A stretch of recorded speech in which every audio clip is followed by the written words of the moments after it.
Hello, everyone, and welcome to today's edition of the Daily Stand-Up. My name is Lee Henson, President and founder of AgileDad. And without further ado, let's get started.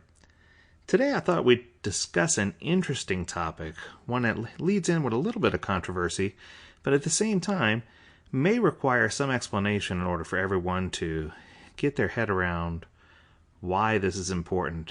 Many times we get the question about Scrum certification, or about Scrum Alliance certification, specifically Certified Scrum Master, Certified Scrum Product Owner, and some of the advanced certifications.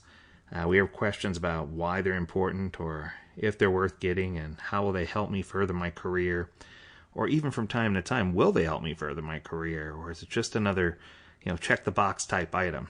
So today I hope we can dispel some of the myths and talk openly about what those certifications are and what they mean. As a certified Scrum trainer, I also have the privilege of holding the PMP, the PMI ACP, SAFE certifications, LESS certification, and several others. And I guess my point here is I've collected all the letters. So I've been CEO, CIO, and CTO of different companies. People often tease me and say I've earned them all EIO. But for me, I wanted to talk specifically about the Scrum Alliance certifications. As a certified Scrum trainer, I'm one of just over 200 people in the world who are authorized to teach and certify others. And what I've discovered is that for some people, these certifications mean a lot and go a long way. And for other people, they seem to be just going through the motions to check the box to say, yes, they have the certification. The way I look at this certification is very similar to the way I look at a college degree.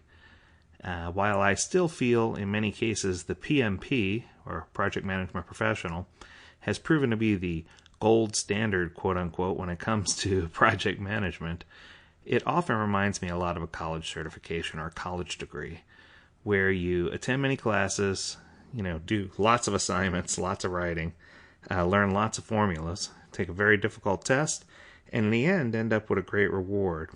Some type of evidence that shows that you have adequately completed all those functions necessary in order for you to be an effective project manager.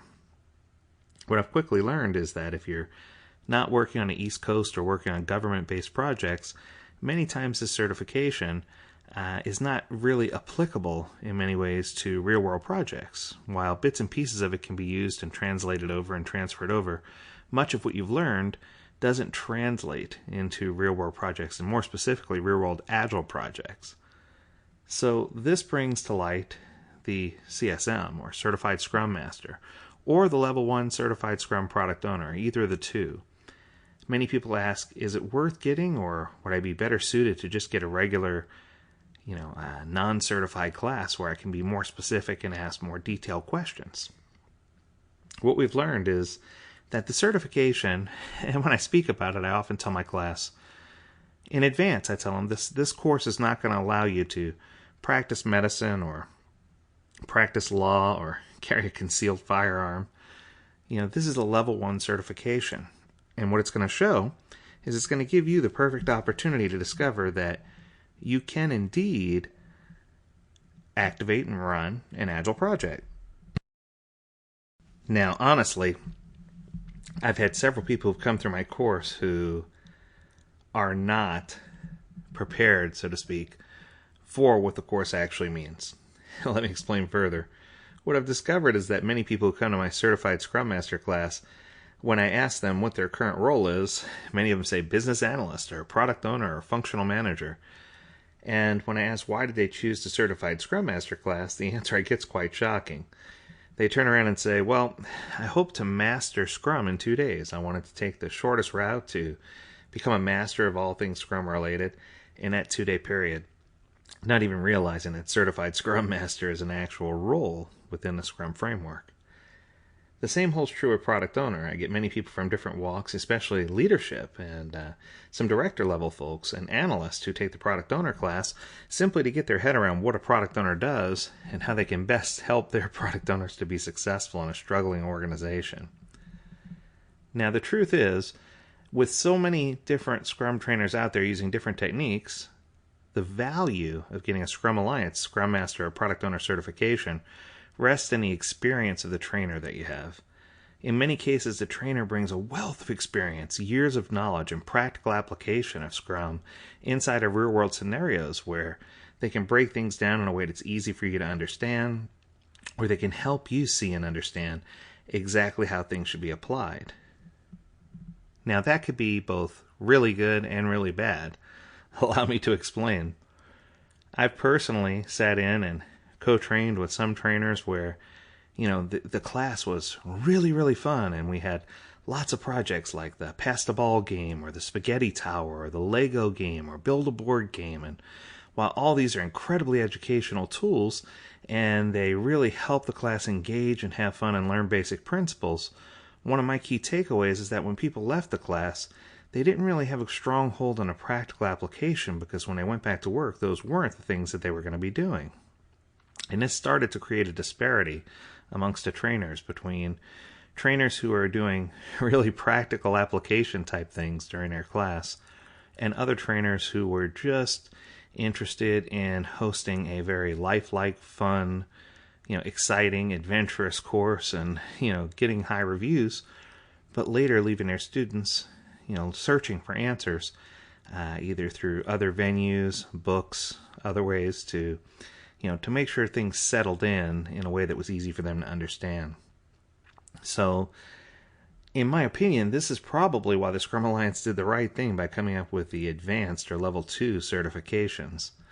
Those certifications, in my opinion, are the ones that are going to separate the people who went to maybe a class where they had a really good time from the people who really dug in and had a great learning experience.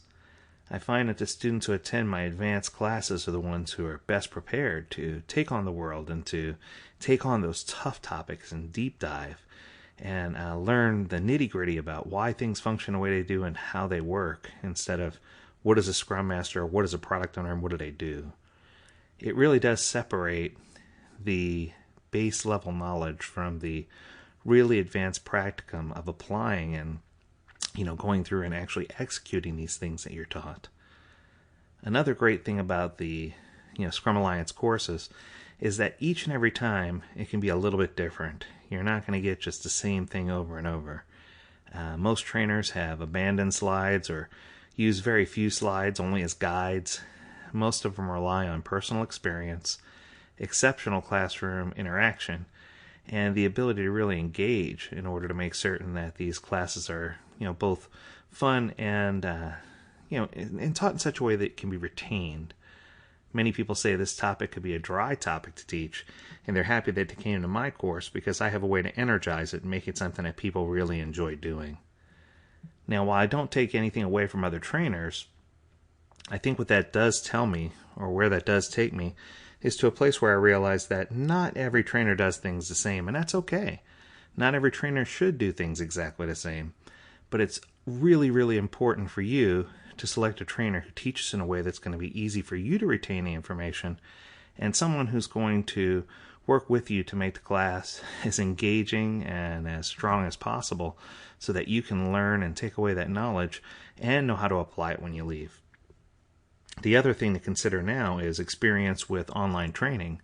Especially in this world with COVID-19 and Zoom classes, I think it's critical that you find a trainer that has positive reviews and lots of experience in doing this online type training in order for you to make sure that you secure the best trainer for your group or organization.